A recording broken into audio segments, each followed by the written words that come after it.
Tonight on this Friday, Kentucky's Attorney General, Republican Russell Coleman, is now focused on spending more time here in Metro Louisville. Ian Hardwick and senior photojournalist Alyssa Newton talked to Coleman about the past year and looking at the year ahead. When you were like 28, did you ever imagine you'd be Attorney General of No, Kentucky? I thought I would be a career FBI agent. That's why I went to law school.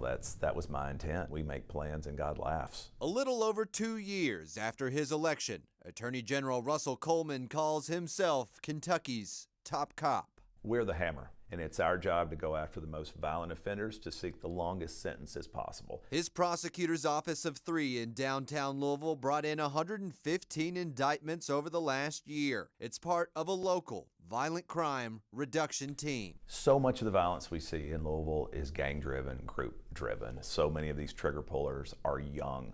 They're 13, 14, and 15. And so we have a challenge in how we deal with juveniles, but we also have a challenge that we have many parents that aren't parenting, that don't know, as Chief Humphrey has said a number of times very bravely, there are a lot of parents that aren't doing their job and staying on top of their kids, and we're losing lives unnecessarily. Do you believe that prosecuting parents for the actions of their children is a possible path forward since these people are so young? I think you will see in 2026 some creative measures. We're not seeking to criminalize parenting, but look, at the end of the day, there are fact patterns where parents may be somewhat complicit in horrible criminal conduct by young people. As the hammer, his office sees nails online too. Roblox is a platform, it is a playground for predators. Coleman made Kentucky the second of 5 states suing Roblox over its lack of child protection. The platform hosts over 6 million games made by users.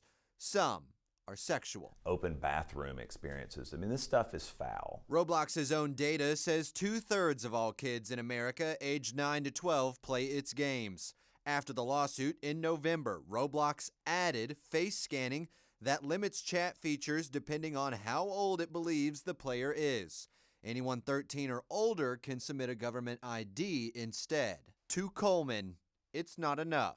Predators use that lack of adequate age verification as a way of adults pretending to be kids.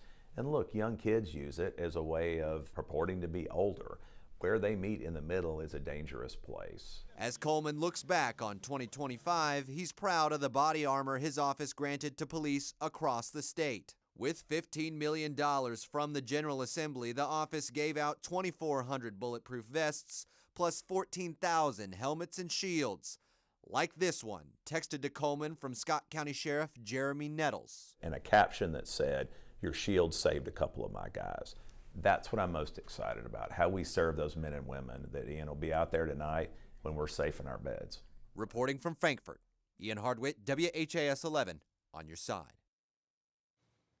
Coleman also said age verification is needed for artificial intelligence chatbots, saying they can also turn explicit in nature.